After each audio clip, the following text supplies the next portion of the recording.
Good morning. How's everybody doing today? So, I'm going to show y'all how I make my bank poles. Bank poles are very effective when catfishing, especially here in Louisiana, going for nice flatheads and all that. They catch pretty much everything. They do catch everything. So, catfish, gar, all that wonderful stuff. So, but I'm going to show you how I make mine, and I have to make them quite a bit because sometimes they do get stolen. So there's some thieves out there on the water, that's for sure. But very simple concept on bank poles. I use PVC. I go gray PVC or white. The gray is just the electrical conduit PVC, because you can get a bundle of 10 foots for, I think it was $30 or something like that, to where you can get 1 1/2-inch stick of PVC. That's 20 foot long to get 2 poles. But I normally cut them 10 foot or 8 foot. I go 1/2-inch PVC or 3/4-inch PVC, just depends. And I made a rough, kind of like a ramrod, to push them into the bank. So, and it gets them in there a little bit deeper. So never had an issue with them breaking. A lot of people use the fiberglass rods and fiberglass poles you get at Tractor Supply and all that. But that's maybe $14, $20 per pole. So I use PVC, 1/2-inch PVC or 3/4. I don't go bigger than that. I have a hog ring, 1/2-inch cap for these that I'm making. So 1/2-inch cap, PVC glue, PVC primer, these wonderful little trot line clips that you get. Those work great. And I really do love using those, because I don't just use these poles for the bank or bank fishing, bank poles. I also use them during alligator season for my bait poles. So I'll swap out my lines to a shorter one, and that's what I have hanging my chicken, nutri-rats or whatnot. So mine are kind of like a multitask pole. Universal. But anywho, so I have 2-ounce weights, lead weights, 2 ounce. Now I started making my own weights because weights were just getting expensive, so I was saving a lot of lead, and so I'm making my own now. So show you the difference. These are store-bought, really pretty. And I made that one. It's ugly, but it still works. So 2-ounce weights. I'm using on this one the 4-aught Team Catfish hooks. These never lost a fish on them. They're great. I definitely enjoy them. These are the jackhammer bait hooks, 4-aught, 5 per pack, so that's 5 bank poles. So a lot of people do bush lines, yo-yos, all that. I never really got into the yo-yos. There's some states that don't allow you to use yo-yos, but I know here in Louisiana we can use the bank poles. So I'll do bank poles. I'll use slat traps, and I make slat traps, which is going to be another video. We're going to make some slat traps, and I'll show you how I do the slat traps. And I do make hoop nets. So we'll go through. So I'm not just an outdoor chef. I'm hunting and fishing, and then cooking what we catch for harvest. So, like I said, I use these swivels Cool little swivels. Oh, there we go. The swivels just keep everything going in motion for me.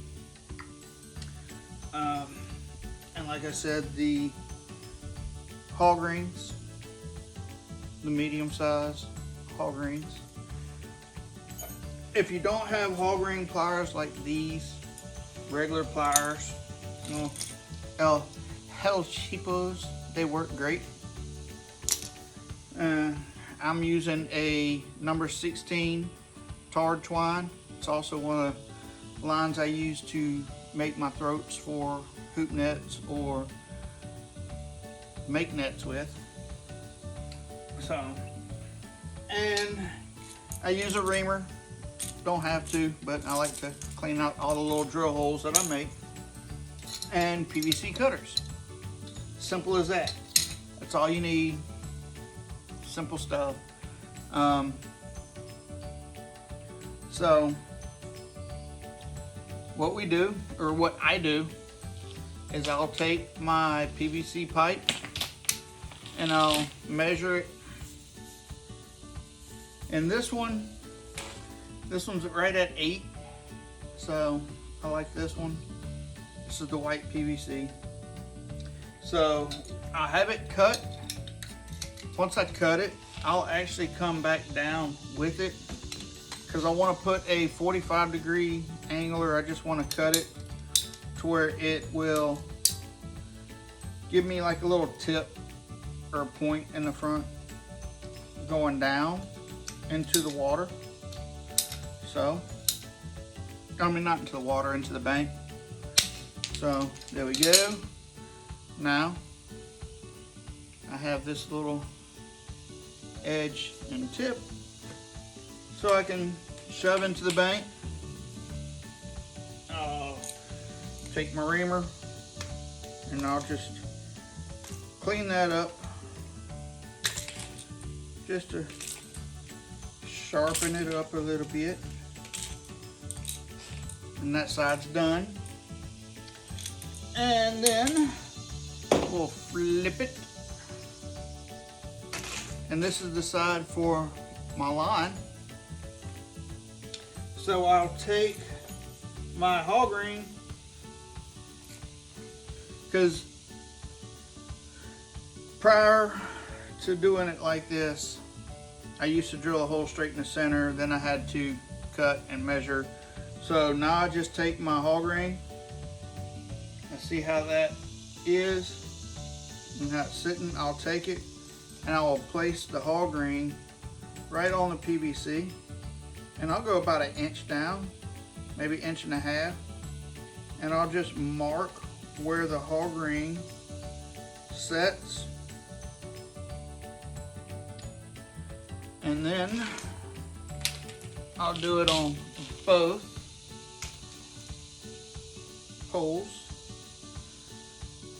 Normally I go from this knuckle down on my finger, because when I put my PVC cap on, I just don't want it, I don't want to be too low or too high and the cap not get a good seal. So, but I marked where my hog ring's gonna go in. So I'm gonna go to a drill press and I'm gonna drill a small hole, and I'll be back. Okay, now that we're back, got my holes drilled, small holes, nothing really too big needed for that. So you just want to have a little bit of wiggle room and all that. So I'm gonna take my hog ring and my pliers. I'm gonna come in and push it just right on in, get it to clip. And as you can see on the inside, they're touching, and I have plenty of wiggle room. Everything's nice inside. And go a bit more.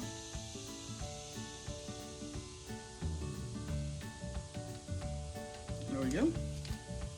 Now, that one's set. Next one, same thing. Holes are drilled, and I forgot to show you why I use my reamer. I did it on the other one as soon as I drilled it, but I was like, I need to show you. So I cleaned this out. I like to clean out all the little drill holes, and I'm not OCD about it. I just, something I like doing. So now, once again, in with the pliers, here a little bit to where I can get a good bite to it, and into the PVC. Once again, so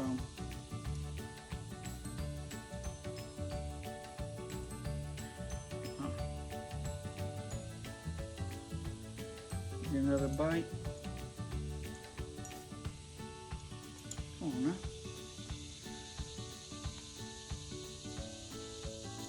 There we go.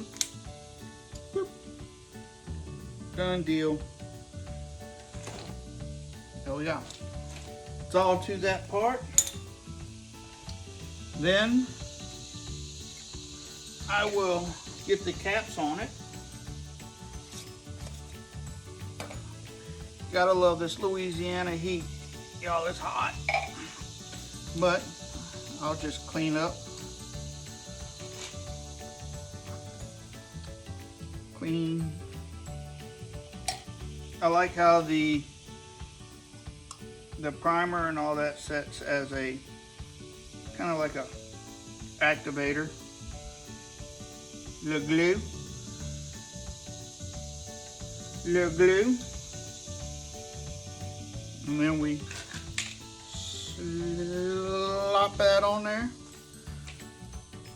Now this pole is ready for line. And the next one, same thing.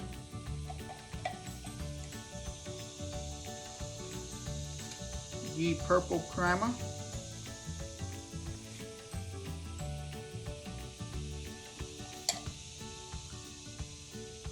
And the wonderful blue goo. Blue glue.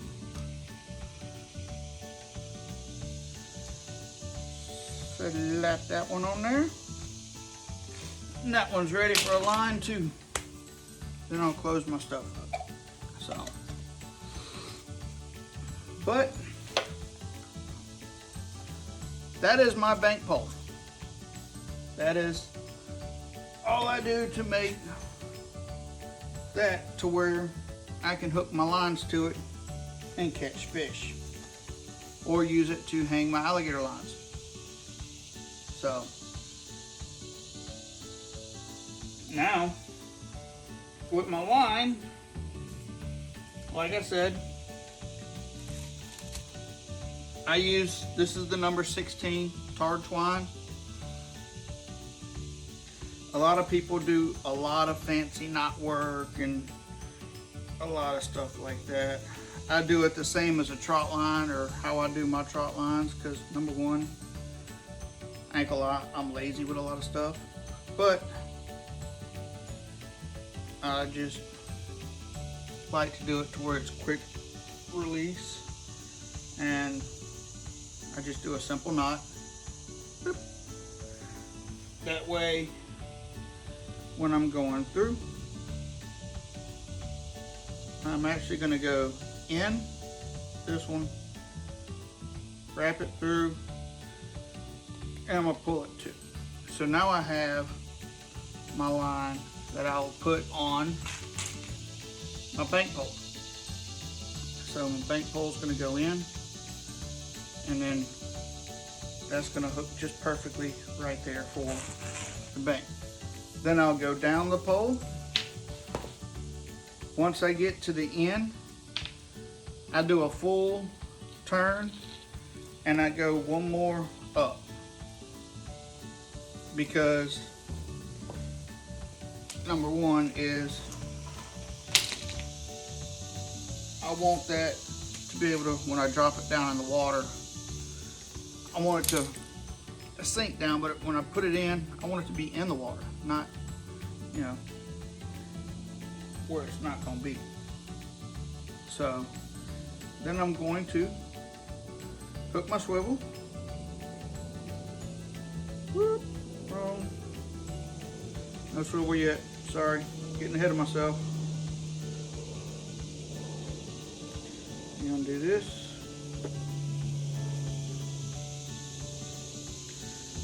This is where my handy dandy weight is going in.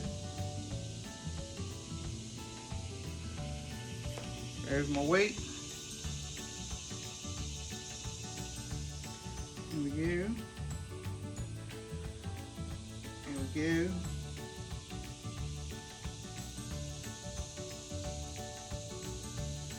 Good old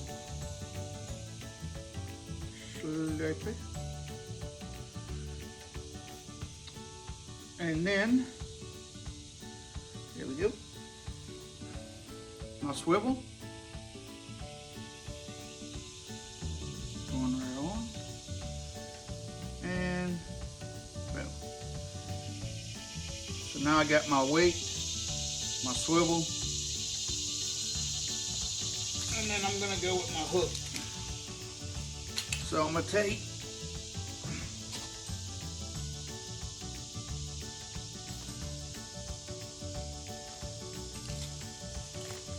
now this is where I get more technical with my time, because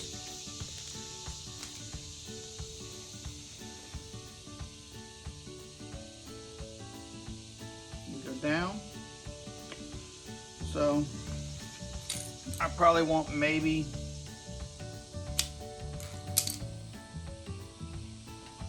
about 12 inches, a little bit more. Come in, got my hook.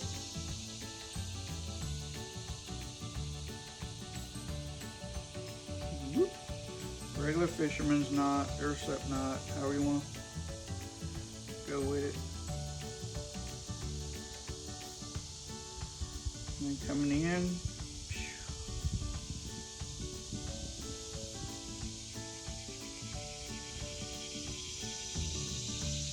gotta love tar twine, but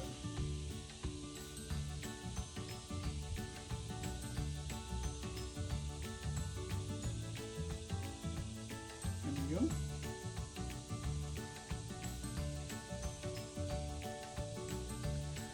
Now I'm going to tie, come in, loop in through. Here we go. Into my swivel. Bloop.